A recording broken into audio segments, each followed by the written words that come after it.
إن الدين عند الله الإسلام.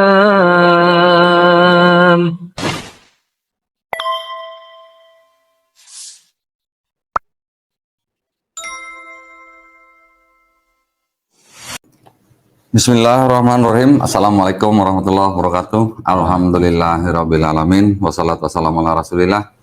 Puja dan puji syukur kita panjatkan kehadirat Allah Subhanahu wa taala. Salawat dan salam semoga tercurah bagi junjungan kita Nabi Muhammad sallallahu alaihi wasallam. Berjumpa kembali di channel Daunitan dan juga Geraha Mualaf Jakarta. Pada malam hari ini seperti biasa kita akan ngobrol santai, tetapi mudah-mudahan obrolan kita nanti bisa menguatkan iman dan akidah kita ya. Amin ya rabbal alamin. Baik. Nah, pada malam hari ini saya kedatangan seorang tamu istimewa, yaitu panggilannya Didot ya. Didot ya benar ya? Ya. Saya sering kesalahan jadi Dodit. Alhamdulillah malam ini kita nanti akan ngobrol dengan Mas Didot. Ini adalah seorang mantan mualaf ya, saya sebutnya mantan mualaf aja dah, karena udah lama mualafnya, lebih lama dari saya nih.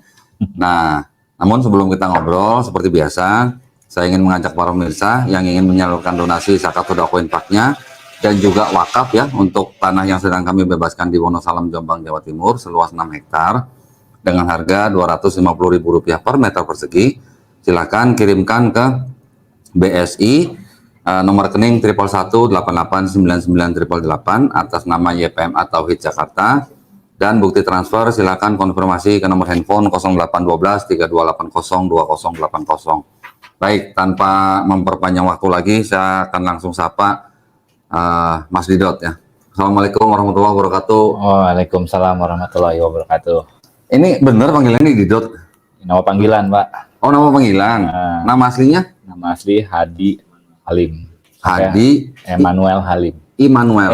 Emmanuel. Ya, Oh, Emmanuelnya masih ya? Iya, masih. Emmanuel ini bukan nama baptis? Nama baptis. Oh, nama baptis.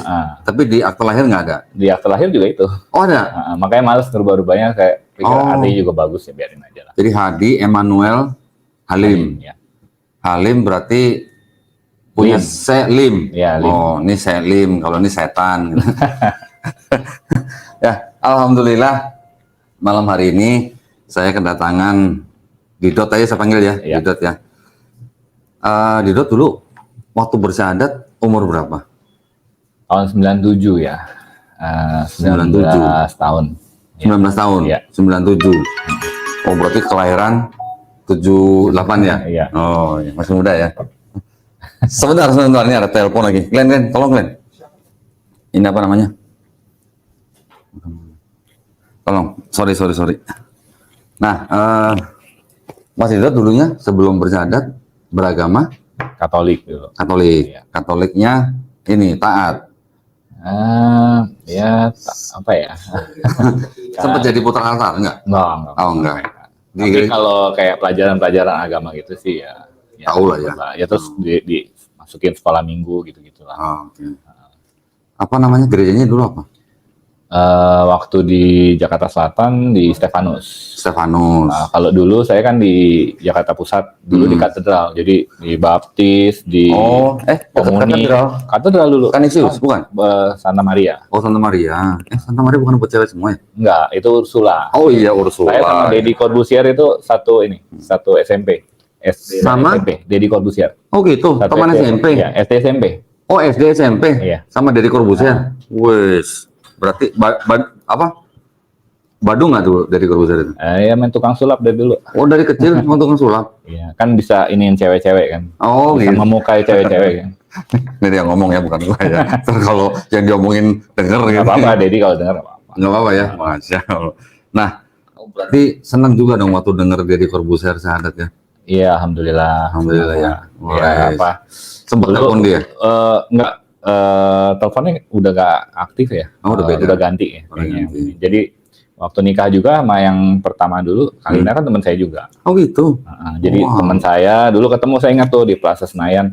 Ya. Si Kalina mau ngapain? Ada deh mau ketemu ini. Ternyata mau ketemu temen si Deddy juga. Itu emang dari SD SMP udah botak begitu?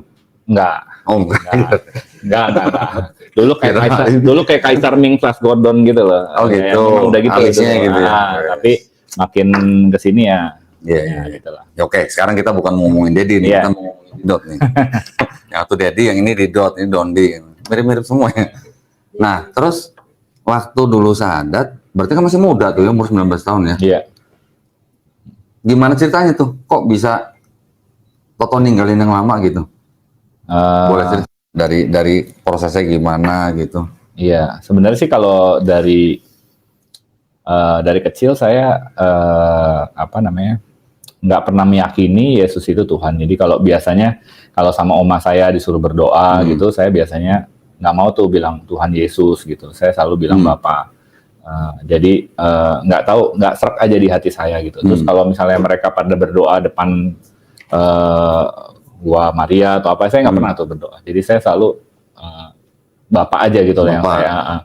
Kemudian juga waktu kecil, waktu kelas 4 SD saya pernah waktu sekolah minggu saya tanya sama guru sekolah minggu saya, kenapa Tuhan ada 3? Jawabannya kamu harus beriman aja. Tapi itu tidak memuaskan ya sebenarnya. Anak 4 SD udah nanya gituan? Iya, jadi kayaknya tauhid itu udah ada gitu. Cuman waktu itu ketika mau kenapa saya sulit milih Islam? Ya sebenarnya saya meyakini agama-agama samawi itu sebenarnya ada satu benang merah ya, kan tokoh-tokohnya sama. Jadi sebenarnya satu benang merah. Jadi ada satu sejarah yang sama. Cuman ini saya yakin Islam itu bagus dan baik. Cuman ya pada saat itu kan banyak pemikiran nih ke gereja dulu seminggu sekali juga karena suka bolos. Apakah seminggu, apakah tiap sehari 5 kali nanti bisa ini gitu loh, bisa. Nah, itu juga pemikiran ini. Tapi kemudian ada suatu peristiwa waktu itu yang mendorong saya akhirnya memutuskan ya untuk maju lah gitu, untuk mengambil.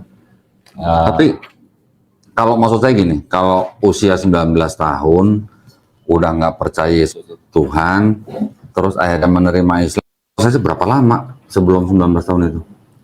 Dari kecil itu? Enggak. Tapi kan dulu kan nggak terlalu memikirkan itulah.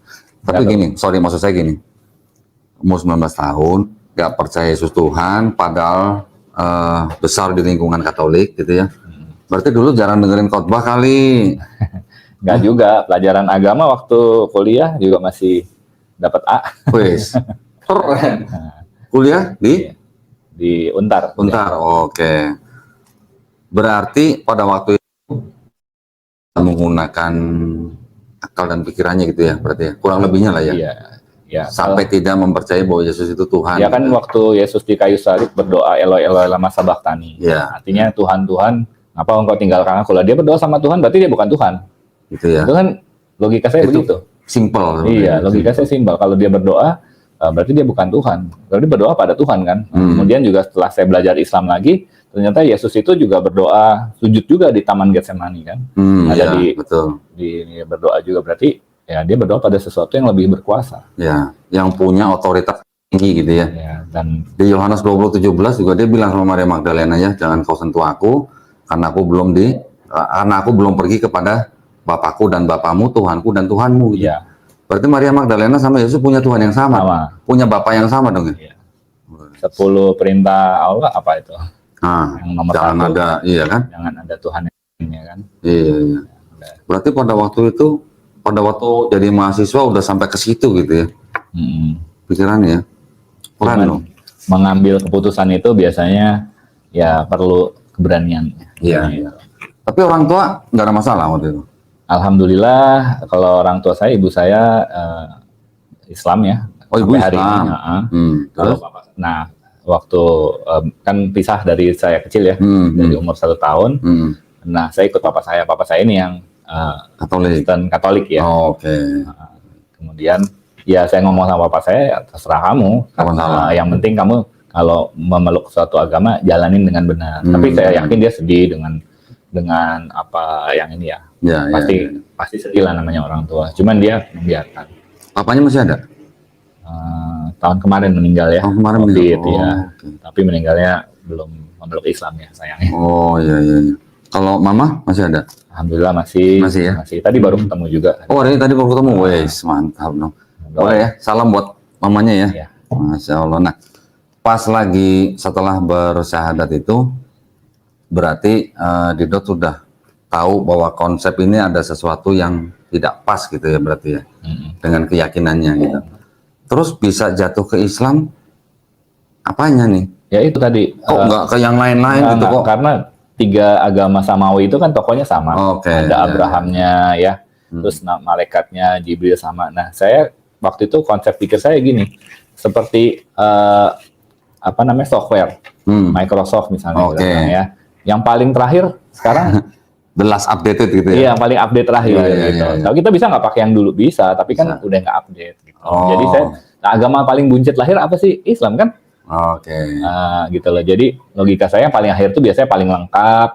Ya handphone ya paling terakhir, paling lengkap, paling canggih, ya kan, paling sempurna lah gitu. Oke. Yang sudah disempurnakan. Iya. Tapi kan gini, yakin setelah kita masuk ke dalam Islam, kemudian kita belajar akidahnya, kita akan, kalau kita ngeliat mundur ke belakang, kan kita harusnya kita tahu nih bahwa sebenarnya dari awal itu agamanya cuma Islam sebenarnya. Betul. Yang pertama kali diturunkan gitu ya, dengan syariat nabi-nabi yang berbeda-beda lah gitu ya, dari mulai Nabi Adam alaihissalam sampai Nabi Isa alaihissalam. Tapi kan di tengah perjalanan kan ada yang timbul Yudaisme, kemudian di tengah-tengah juga ada timbul Kristen gitu. Begitu kan yang dipahamin kan?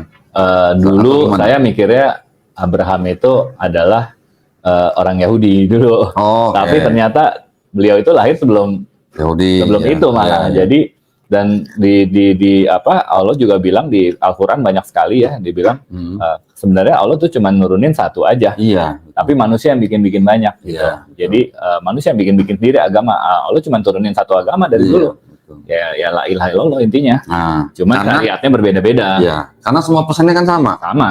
Cuma syariatnya beda-beda karena sesuai kebutuhannya lah. Iya, iya, iya.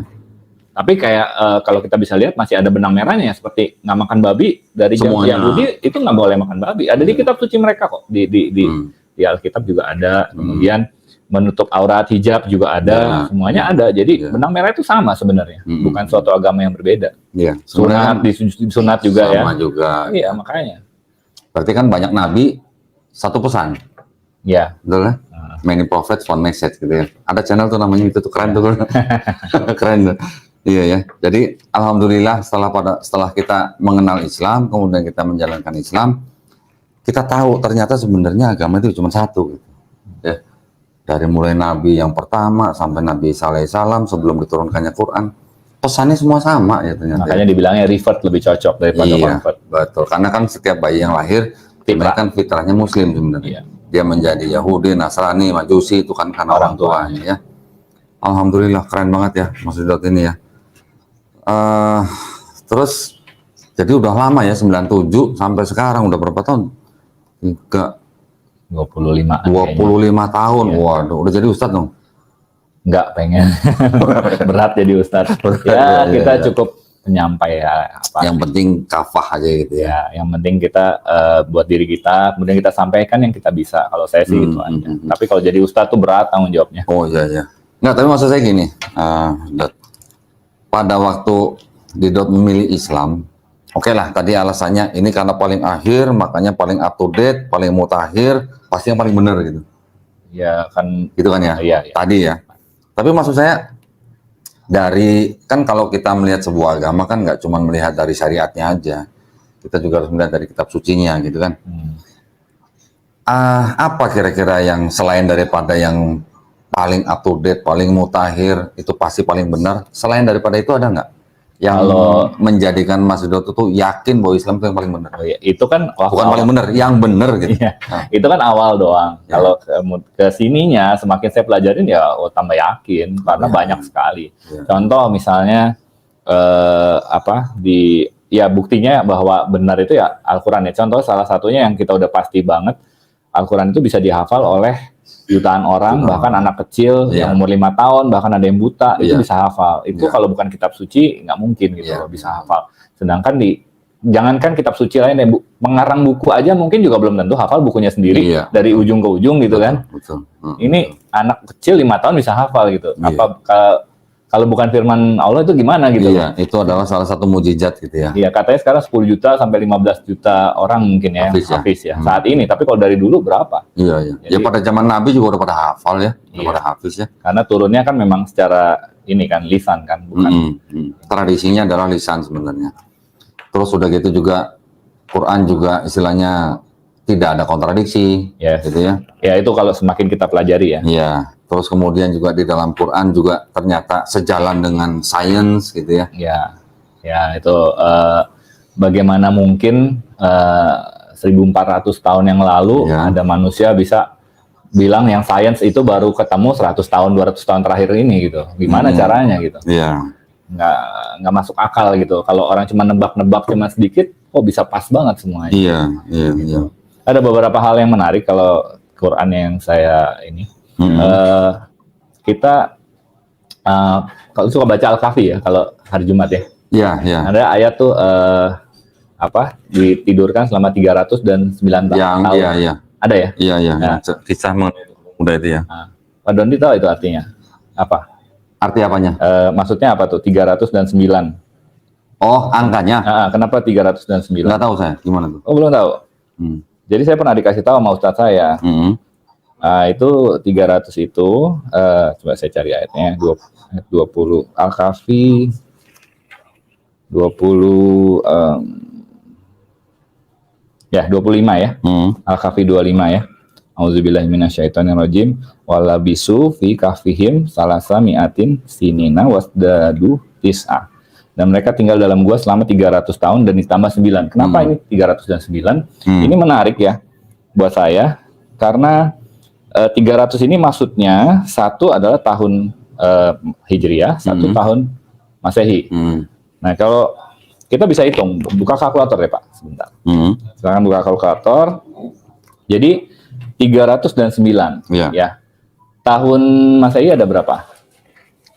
Harinya, satu tahun. 365. 365. Kalau Hijriah? 354. Apa tahu? Ya tahu lah. Ya, karena yang satu ada 29, satu ada 30. Jadi 29 dan 30 kali 6 sama 6 hasilnya pasti 354. Nah, selisihnya berapa tuh antara 365? 11. Nah, 11.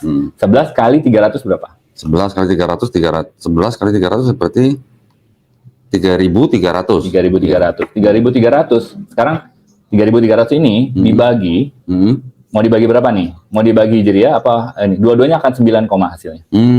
Dibagi 354. Ya, 3.300 dibagi 365 berapa? 354 ketemunya 9,3.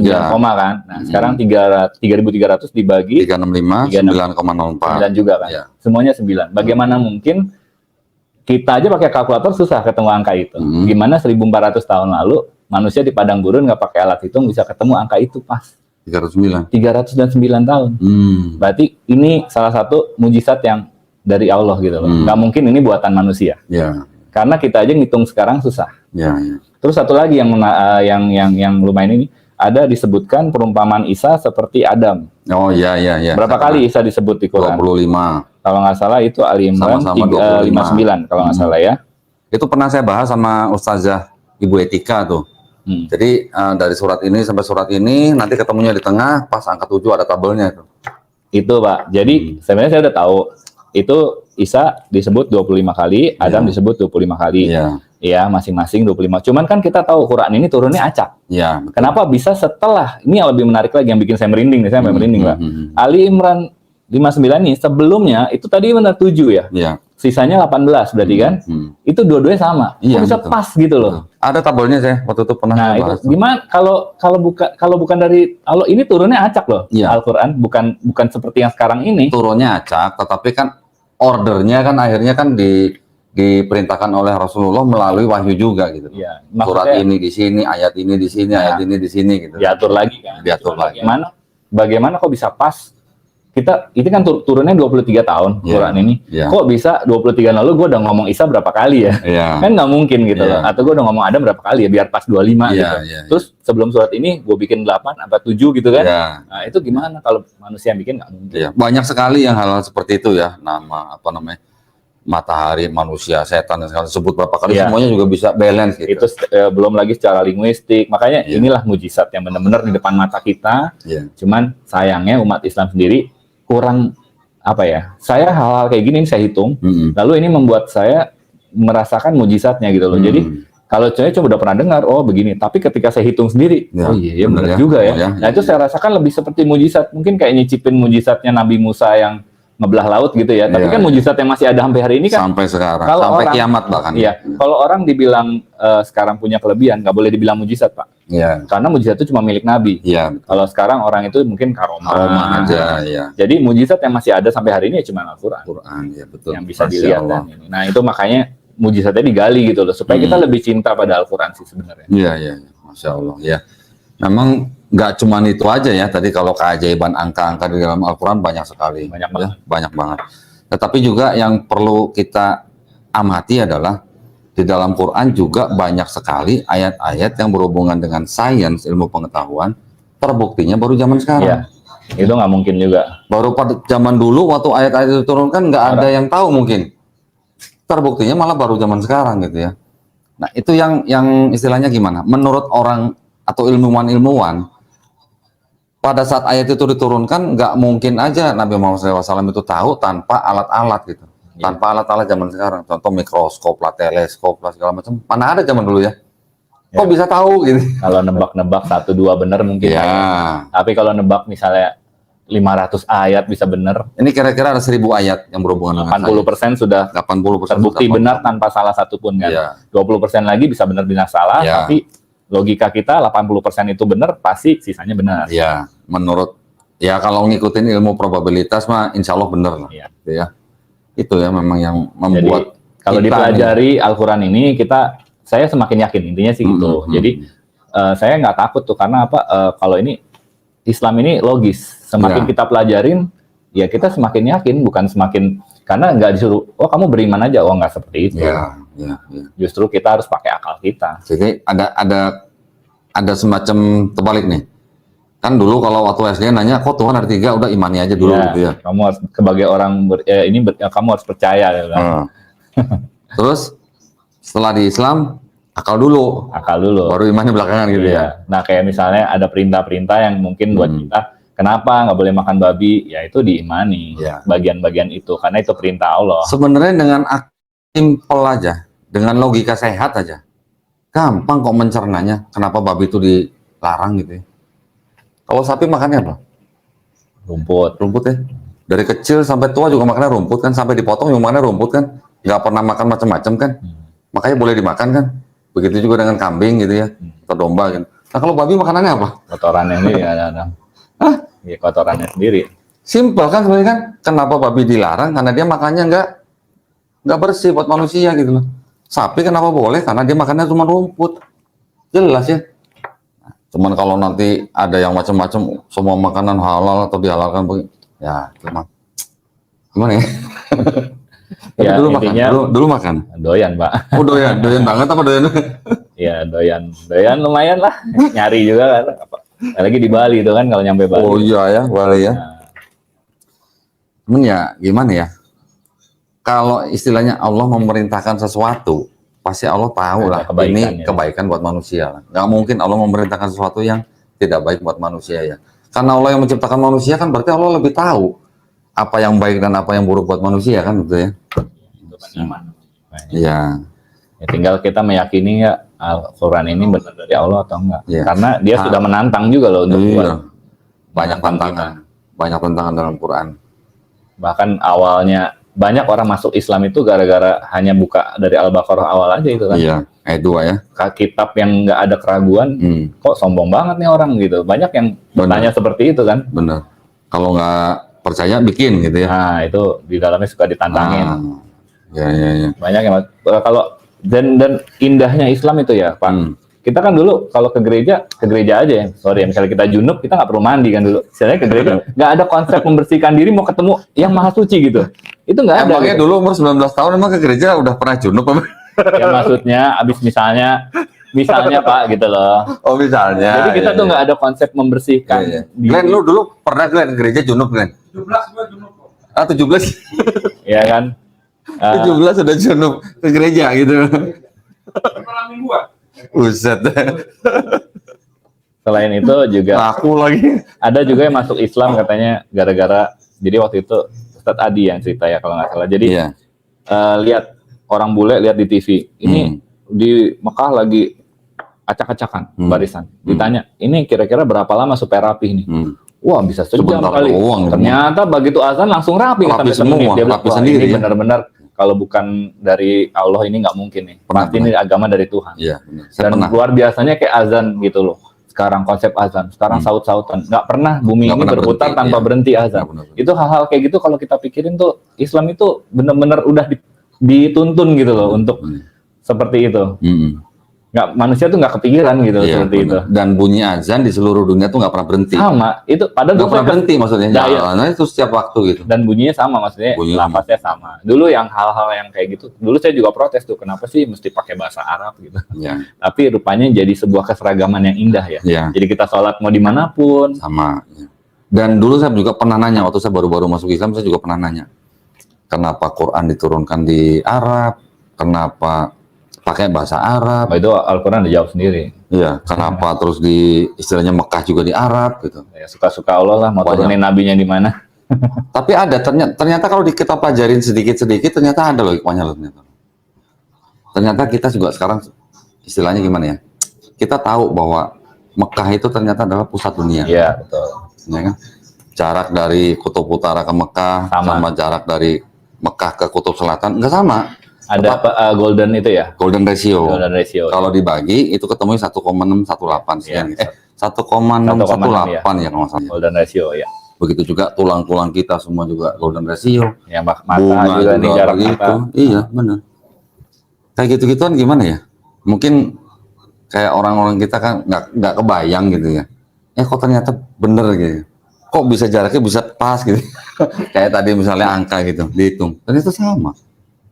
Masya Allah ya. Itu yang bikin iman kita tambah. Iya, jadi memang bisa bikin merinding yang gitu-gituan. Nah, seperti itu kadang-kadang buat kita mungkin hal yang sepele. Tapi kalau buat orang yang mencari kebenaran bisa menjadi hal yang besar ya. Iya. Ya, bisa apa istilahnya? Hal yang sepele bisa menjadi hal yang besar yang istilahnya bisa mengembalik atau membolak-balikan hati kita gitu ya. Padahal dari hal-hal yang sepele, yang padahal mungkin kita di sekolah juga udah tahu sebenarnya. Kita disuruh ngelihat ayat-ayat Allah itu di segala macam, bahkan di tubuh kita ya. Yang saya menarik itu kayak jaringan darah kita ini ternyata kalau keliling bumi bisa 3 kali, Pak. Aliran darah kita ini. Kalau Dibikin panjang gitu. itu luar biasa loh, 100.000 kilometer kalau nggak salah. Jadi bisa keliling bumi 3 kali. Iya. Gitu. Jadi itu kalau kita pikirin luar biasa ya. Pernah dengar nggak yang cerita dokter kulit dari Thailand? Oh, yang dia bakar nanti kemudian muncul lagi apa untuk Bukan dia bakar, maksudnya dia. kalau misalnya nanti dibakar Ya. akan di ayat Al-Qur'annya kan Ya. nanti akan ditumbuhkan kulit baru supaya kalau orang ngebunuh seperti Hitler misalnya Ya. 6 juta kali orang dia bisa Ya. dibakar 6 juta kali. Ya. Nah, berarti ada sesuatu di kulit itu Ya. yang ini ternyata dia teliti benar. Makanya kalau Dia meneliti dulu, udah gitu dia bikin seminar. Setelah dia bikin seminar itu dia ngundang semua teman-temannya dokter kulit. Ternyata ada salah seorang Sampai rekan dokter kulit yang dari Mesir kalau nggak salah, yang ngasih tahu itu ayat di Quran ada. Gitu, bahwa nanti manusia akan disiksa di neraka dan setelah terbakar kulitnya akan ditumbuhkan lagi. Berarti menimbulkan rasa sakit lagi gitu. Iya, saya ini tapi yang jelas katanya kalau Di dokter kulit lapisan itu ketiga, kalau misalnya kulitnya terbakar, kalau masih dipegang masih ada rasa sakit berarti belum dalam tuh. belum dalam, Kalau sampai nggak ada rasa sakit berarti udah mati saraf. udah mati ya. Di lapisan ketiga dari kulit ternyata. Luar Ya, biasa itu itu. yang ayat Al-Qur'an yang salah satu. Saya tulis tuh beberapa. Jadi kalau ketemu ayat-ayat mujizat Al-Qur'an itu saya suka catat, saya catatin. Menarik karena buat memperkuat saya sendiri gitu ya. Betul, betul. Saya juga dulu memang pada waktu mempelajari Quran yang terjemahan ya otomatis ya, maksudnya apa yang harus saya pelajari sampai saya mengimani bahwa benar-benar Quran ini adalah firman Allah. Ya, karena kita itu pada zaman sains ya, yang kita kejar sainsnya nih. Sampai saya menemukan bukti bahwa nggak mungkin ini karangan seorang manusia gitu. Pasti yang ngarang bukan manusia. Ternyata contoh kita juga mungkin pernah nonton videonya Profesor Kidmore kan. Belum. Oh, Kidmore ya. Kidmore yang embriologi kan. Ah. Sampai dia datang ke Arab Saudi, dia menyatakan bahwa nggak mungkin ini karangan Muhammad gitu. Iya. Terlalu detil. Dia seorang anak misionaris loh. Ya, anak misionaris bisa ngomong, nggak mungkin ini ayat karangan seorang Muhammad karena pada waktu Muhammad masih hidup di bumi ini belum ada mikroskop gitu. Iya. Gimana caranya gitu ya. Itu yang bikin saya turning point saya di situ tuh. Bener kan. Makanya kan tadi saya nanya sama teman-teman yang Islam, kenapa Islam itu benar. Nah, mujizat-mujizat itu dipelajari supaya Iya. oh ya tak terbantahkan, Al-Quran itu bukti kita Iya, betul. yang valid sekali gitu loh, nggak bisa dibantahkan. Itulah bukti yang paling nyata yang masih Luar ada. biasa, Mujizat ya. itu kan artinya sesuatu yang lebih daripada kita. Ketika kita misalnya kurang menghargai Quran, misalnya belum menganggap itu mujizat, mungkin kalau kita nggak mujizat kita akan mau buka tiap hari gitu kan. Iya. Tapi ada orang yang Al-Qurannya nggak pernah dibuka, jadi kurang menghargai mujizat yang di depan mata. Karena dia belum merasa ajas, belum merasa dikalahkan oleh Al-Quran, belum merasa dia ngerasa dia lebih tinggi, padahal Al-Quran itu lebih tinggi dari dia. Malah ada yang nginjek lagi. Yang bakar aja ada, Pak. Aduh. Ya, mudah-mudahan mereka dapat hidayah ya. Ya, tapi itulah istilahnya satu-satunya pusat yang bisa dipelajari manusia, dan kalau manusia itu menggunakan akalnya, udah nggak akan jauh dari Islam. Gitu. Baratnya begitulah kalau buat saya. Walaupun Quran itu bukan buku ilmu pengetahuan, Quran adalah buku sains kan, tanda-tanda kan. Tetapi di dalamnya itu yang membuktikan bahwa itu nggak mungkin karangan seorang manusia gitu. Betul ya? Keren. Nah. Jadi Didot dulu waktu memutuskan ke situ baru belajar step by step gitu ya. Saya slow learner lah ya, belajarnya pelan-pelan. Tapi mantap gitu ya. Yang penting ya itulah, yang penting kita semoga istiqomah ya. Kita Ya, yang penting istiqomah. Berdoa semua sama-sama. Husnul khotimah ya. Luar biasa nih jadi. Oke, terus setelah menjalankan sekian lama, istilahnya Didot punya keinginan untuk dakwah atau gimana gitu? Punya strategi tertentu gitu untuk dakwah? Mungkin yang saya pikirin ya, kita disuruhnya kan kepada keluarga. Ya. Kepada keluarga, itu yang agak berat sih ya. Gimana keluarga kita, karena kan keluarga besar sih masih banyak yang Nasrani ya. Ya, cuman bagaimana ini ya, itu suatu challenge sendiri ya. Iya. Karena jangankan gitu ya, sebenarnya saya memperdalam agama dulu itu juga sebenarnya mempersiapkan diri buat papa saya. Oh gitu. Ketika dia mau diskusi saya bisa jawab gitu loh. Tujuan saya itu waktu itu belajar lebih dalam. Sama, saya juga dulu gitu. Ternyata bapak saya kalau diajak mau ke situ pasti dia nggak mau ngomong gitu. Jadi belok gitu. Jadi ya udah memang bukan ininya. Gitu. Jadi saya memperdalam itu bukan apa-apa. Tapi sekarang mungkin dengan beliau sudah nggak ada, suatu kesedihan ya ketika orang tua kita meninggal bukan sebagai seorang muslim, kita sebagai anak nggak bisa mendoakan. Betul. Jadi saya nggak mau nanti kalau keluarga yang besar saya masih ada yang ini nanti jadi penyesalan gitu ketika saya belum menyampaikan. Kalau mereka udah disampaikan nggak mau ya terserah mereka. Yang penting saya belum nyampein nih tugas saya. Yang penting sudah menyelesaikan tugas, menyampaikan walaupun hanya satu ayat. Ya kan, masalah mereka nanti mau diberikan hidayah oleh Allah Subhanahu wa taala atau tidak itu kan Haknya, bukan ranah kita ya. Kita nggak pernah tahu obrolan kita di sini nanti bikin orang mualaf di belahan dunia yang lain juga kita nggak tahu. Ya. Orang yang nonton dekat kita juga mendapat hidayah atau enggak juga kita nggak tahu. Ya. Yang penting kita hanya berdakwah dengan cara yang kita bisa, kita aja kan. Orang cuma senyum aja sama orang kafir aja gitu udah dakwah kok, ya kan? Menyingkirkan halangan di jalan juga udah dakwah. Iya, alhamdulillah ya. Jadi memang gimana ya? Kalau melihat sebuah kitab suci, nggak ada kontradiksi, udah pasti bukan karangan manusia, udah pasti comply dengan ilmu pengetahuan, terus apalagi mau diingkarin ya? Kan biasanya orang itu gengsi, Pak. Gengsi jabatan. Atau mungkin kalau sudah berkeluarga, saya kadang-kadang mikir yang sudah berkeluarga, mungkin dia mau, mungkin pasangannya belum, mungkin anaknya nggak mau, itu kan akan jadi sebuah buat dia sebuah, aduh maju nggak ya gitu. Ntar kalau ditinggalin keluarganya gimana, itu beban pasti. Ada soalnya saya kemarin ketemu teman saya, teman lama saya, teman SMP saya, saya ngobrol-ngobrol, ternyata dia itu sudah yakin bahwa Yesus itu nabi. Jadi walaupun agamanya masih Kristen, tapi dia meyakini, oh dia nabi kok, dia bilang gitu. Oh gitu ya. Tapi dia untuk memeluk Islam dia belum, karena dia takut pasangannya Oh. mau kabur istilahnya gitu. Ya, pertimbangannya itulah ya. Jadi orang itu banyak Pak alasannya. Sosial, jabatan, ekonomi, ya, keluarga, gitu ya. Ya, tapi kita doa aja lah, karena siapa yang Allah kasih petunjuk pasti nggak ada yang bisa sesat. Iya. Ya Allah Subhanahu Wa Taala kalau mau bikin semua manusia di bumi ini muslim semua bisa kan? Gampang. Bisa. Mudah. Tapi ternyata enggak ya. Mudah. Ya itulah jihad kita gitu. Nah, jadi balik ke kita minta atau enggak gitu loh. Ketika makanya saya pesan buat teman-teman, paling enggak yang udah Islam jangan tinggalkan sholat, karena sholat itu tanda kita masih butuh Allah, berarti kita masih mau berdoa meminta kan. Di situ kan ada ihdinas siratal mustaqim. Iya, betul. Ketika kita udah nggak mau minta sama Allah ya jangan salahin Allah nanti kalau diambil Islamnya. Iya betul. Nikmat itu yang harus Kadang-kadang- kita jagain ya. Kadang-kadang kita mikir ya, kayak rezeki orang bilang, oh sholat duha supaya rezekinya terbuka. Kadang kita nggak mikir, justru sholat duha itulah rezeki kita. Iya betul. Kita bisa sholat Masih bisa sholat duha itu Bagaimana rezeki. gimana kita bisa mendekat ke Allah ketika Allah bikin kita sakit aja? Kaki kita sakit, kita nggak bisa sholat ke masjid misalnya. Jadi ketika niat kita saja Allah sudah bantu sebenarnya. Iya, betul.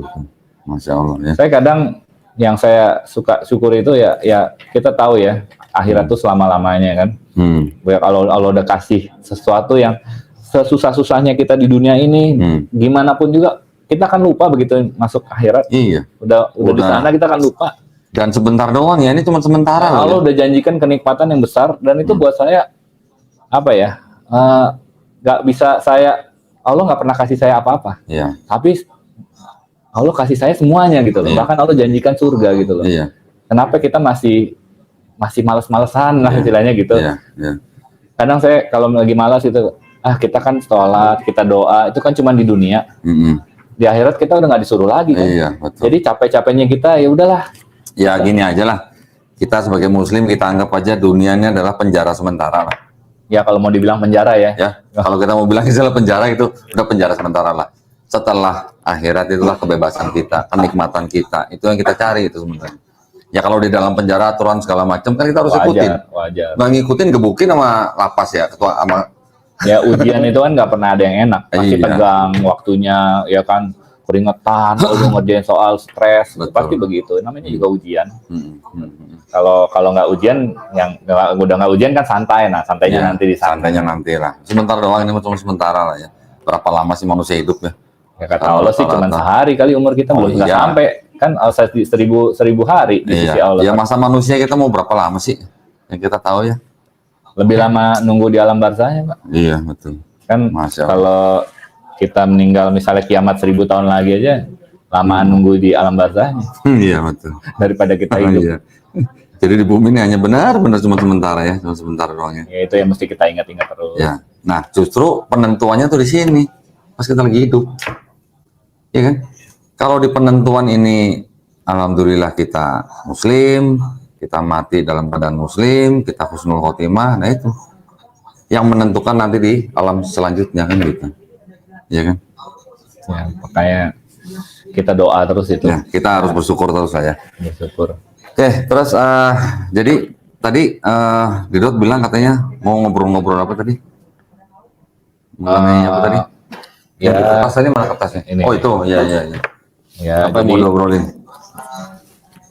jadi ya ini hasil saya ngumpulin aja. Ya ini bukan tulisan sebenarnya, ini cuma ambil dari ayat-ayat dari Alkitab ya. Ini yang menurut saya kayaknya mesti kita bikin sebuah kayak presentasi gitu, mungkin PowerPoint atau apa gitu ya, untuk kalau kita ngajak orang tuh bisa kita jelasin. Miskonsepsi dalam Islam itu kan sebenarnya adalah Islam itu dipikirnya baru ada setelah Nabi Muhammad SAW kan, ternyata dari awal. Nah itu kan yang harus kita benerin di situ. Jadi mungkin kita gambarin bagaimana sebenarnya para nabi kesamaan, kemudian kita tunjukin dalil-dalilnya. Nah itu dalam ya nyampein sebenarnya itu, tapi lebih mempermudah lah kan, orang sekarang lebih senang dengan video visual gitu ya. Visual gitu. Jadi mereka begini. Kalau mereka mau terima syukur, nggak nggak apa-apa. Iya. Saya pengennya bikin itu. Jadi kan mungkin Pak Dondi kan mungkin lebih banyak juga nih pengalaman soal kristologi, mungkin bisa Iya, iya. Makanya saya kesini untuk belajar lah. Mudah-mudahan ada yang bisa Boleh sama-sama belajar lah kita semua. Iya, sebenarnya kalau kita di Geraha Mualaf kan kita punya divisi Litbang. Nah, di dalam Litbang itu kita memang sudah merancang sebuah kurikulum. Di dalam kurikulum itu ada macam-macam lah. Ada yang paket 3 hari, ada yang paket 10 hari, bahkan ada yang paket 6 bulan untuk 1 semester. Di dalamnya udah banyak mata-mata kuliah yang kita persiapkan. Tapi khusus untuk yang masyarakat yang umum gitu, seperti yang tadi Didot kasih tahu itu, sebenarnya sudah ada. Cuman mungkin animasinya yang belum ada. Nah, dibuat tuh kalau bisa. Iya, itu yang kita mungkin belum ada. Tapi poin-poinnya sebenarnya kita sudah ada semua. Cakep deh. Nah, kita memang memandang Kristologi itu sebagai dakwah. Kenapa? Karena kita juga beranggapan bahwa dakwah Kristologi itu adalah dakwah tauhid sebenarnya. Ya kan? Rasulullah sendiri dan sahabat-sahabatnya pada waktu mereka masih hidup, mereka berdebat atau berdialog dengan orang-orang Yahudi, orang-orang Nasrani juga yang ngomongin Kristologi juga, mengajak mereka bertauhid gitu. Kembali ke Allah ya. Iya, bahkan sahabat yang mengungsi juga kan begitu kan. Mereka juga membacakan ayat-ayat Quran, kemudian sampai Raja Abbasnya juga masuk Islam juga karena dakwah Kristologi juga gitu. Jadi buat kita dakwah Kristologi ini adalah dakwah yang mengajak untuk bertauhid, gitu. Untuk kembali kepada tauhid gitu ya. Insya Allah ya nanti mudah-mudahan buat yang Islam pun bermanfaat ya. Bermanfaat, ya. Lebih yakin gitu ya. Betul. Makanya kita di Geraha Mualaf kita mempunyai visi misi itu kita membentengi akidah umat dan juga menangkal aksi pemurtatan. Kita tidak akan berusaha untuk memualafkan siapa-siapa, enggak. Kita enggak berusaha menyiarkan agama kepada orang yang sudah beragama, enggak. Kita secara umum aja. Dan kita lebih lebih fokus kepada jalur perang pemikiran gitu. Tapi perang pemikiran ini bukan perang pemikiran yang cari musuh, enggak.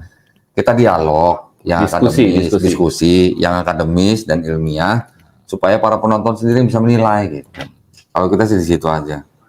Tapi bagus tadi usulannya, nanti saya ngobrolin sama teman-teman. Oke. Masya Allah. Mas Didot ada pesan, silakan buat teman-teman pemirsa yang muslim maupun yang non muslim gitu. Pesannya mah jangan tinggalin Quran deh. Jangan tinggalin Quran. Harus dibaca, intinya itu. Walaupun hanya satu ayat kerikitan lah ya. Iya. Selembar lah paling nggak selembar. Sholat aja udah berapa ayat itu. Iya. Makanya itu mungkin kalau pengen sholatnya, ini mungkin sedikit sharing ya, kalau supaya kan kita juga bertanya Rasulullah itu kalau sholat sampai pernah 5 juz ya. Sampai 5 juz ya. Bagaimana bisa sholat seperti itu? Nah itu bisa jadi sholat terbaik itu, sholat sunnah terbaik itu kan sebenarnya adalah di rumah sebenarnya. Jadi bisa sholat setelah sholat wajib, bisa sholat sunnah buat yang laki-laki ya. Kalau perempuan kan memang lebih utama di rumah. Mungkin bisa pakai mushaf sambil buka mushaf. Jadi itu bisa sambil baca, jadi lebih panjang sholatnya. Jadi tidak nggak sesuai dengan apa yang kita hafal, tapi kita bisa baca. Jadi menikmati dan baca artinya paling penting. Jadi Al-Quran itu kan dibilang petunjuk dan rahmat. Rahmat kalau dibaca pasti karena dapat pahala. Ya kan, tapi dia juga petunjuk ketika kita tahu artinya dan langsung diamalkan. Kalau misalnya cuman kita baca doang nggak diamalkan, nggak nyantol istilahnya. Tapi apa yang bisa misalnya bagikan makananmu yang kau cintai, nah itu langsung kita suka makan apa misalnya, langsung kita cari orang yang bisa kita kasih makanan itu, jadi langsung dipraktekkan. Jadi baca artinya walaupun pelan-pelan nggak apa-apa, yang penting setiap hari di ini. Jadi Quran itulah mujizat yang kita harus coba cari ya, seperti saya mencari gimana rasanya tadi yang contoh-contoh saya berikan itu, kita cari sendiri supaya merasakan mujizat Quran itu benar-benar terasa, bukan hanya di sini tapi di sini. Di hati kita benar-benar terasa. Jadi kita benar-benar saya nggak mau ninggalin Quran sampai terasa seperti itu. Gitu. Buat yang belum muslim mungkin yang belum muslim ya pelajari Bible-nya gitu. Pelajari Bible ya. Sebenarnya sejarah, belajar sebagai sejarah aja gitu loh. Jadi nggak usah kita sebenarnya berdebat ini. Pelajari aja sejarah. Sejarah orang bisa bilang A, bisa bilang B, tapi kalau sejarah itu garisnya jelas kok. Artinya sebagai kitab sejarah ya Anda bisa lihat gitu loh. Sebenarnya contoh ya, kalau Bible itu yang bisa dipakai itu Injil juga kita lihat mungkin hanya sebagian gitu loh, nggak bisa semua. Kalau Paulus sendiri surat-surat yang di belakang itu yang kepada jamaah di sini, jamaah itu kan nggak bisa dipakai. Karena kan itu Paulus sendiri nggak pernah ketemu Yesus. Iya. Nggak pernah ngopi bareng Yesus. Iya, nggak pernah ketemu gitu loh. Kalau kita pernah ngopi bareng sekarang. Kalau misalnya dan ini yang menarik ya itu Al-Quran itu bahasanya first person, orang pertama. Orang pertama langsung kepada kita. Jadi percakapan antara orang pertama dan kedua. Tapi kalau Bible itu kebanyakan orang ketiga. Tapi sebagai first account lah. Tapi intinya pelajarilah sebagai sejarah.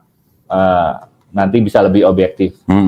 Ya kalau memang mau cari kebenaran, ya insya Allah ketemu. Tapi kalau misalnya Anda mau membenarkan diri sendiri, ya susah. Jadi Anda sudah menutup kebenaran. Kadang-kadang udah dikasih tahu faktanya di depan mata, tapi tetap aja. Karena dia sudah dengan hawa nafsunya pengen membenarkan dirinya susah. Dengan terbuka aja, pelajari dengan benar, insya Allah ketemu. Tapi yang jelas saya paling pesan buat yang non muslim, berdoa sama Tuhan yang, jangan berdoa pada Yesus, berdoa pada Tuhan yang menciptakan kita semua. Yang menciptakan kita semua sama kok. Maksudnya berdoa kepada Tuhan Yesus maksudnya? Ya boleh itu. Dia bilang aja gini, ya Tuhan yang menciptakan langit dan bumi, yang menciptakan semua manusia. Ya itu Tuhan yang itu, kau Tuhan yang itu, tolong beri aku petunjuk. Berdoa di ruangan sendiri sampai nangis kalau perlu. Minta petunjuk, pasti Allah kasih. Kalau perlu sujud ya. Ya terserah mau sujud atau enggak. Yesus saja sujud kok. Kalau mengikutin Yesus saja sujud. Nah, semua nabi sujud sih. Bisa kita cari, ada di Bible, ada juga di Quran jelas ya. Semua nabi juga sujud. Iya. Masya Allah, pesannya sangat mantap ya. Alhamdulillah kalau gitu cukup ya kalau gitu. Terima kasih. Ya. Saya terima kasih banyak Dirut sudah main ke studio Geraha Mualaf ya. Mudah-mudahan kita tidak berharap macam-macam, kita hanya berharap mudah-mudahan obrolan santai kita ini membawa manfaat. Amin. Ya buat penonton, para pemirsa. Dan terima kasih banyak para pemirsa ya untuk perhatiannya. Mohon maaf jika masih ada kekurangannya. Sebelum saya tutup obrolan kita pada malam hari ini, saya ingin mengulang kembali pesan untuk para pemirsa yang ingin berpartisipasi untuk menyalurkan donasi, zakat, sedekah, infaknya, dan juga untuk wakaf ya, untuk tanah yang sedang kita bebaskan di Wonosalam, Jombang, Jawa Timur, seluas 6 hektar dengan harga Rp250.000 per meter persegi. Silakan kirimkan ke BSI nomor rekening 111889988 atas nama YPM atau HIT Jakarta. Mudah-mudahan partisipasi para pemirsa diterima di sisi Allah Subhanahu wa taala sebagai amal jariah ya, amin ya rabbal alamin. Baik, kalau gitu kita pamit ya, undur diri ya. Ya, Pak. Ya, terima kasih para pemirsa ya sekali lagi. Wabillahi taufiq wal hidayah. Wassalamualaikum warahmatullahi wabarakatuh.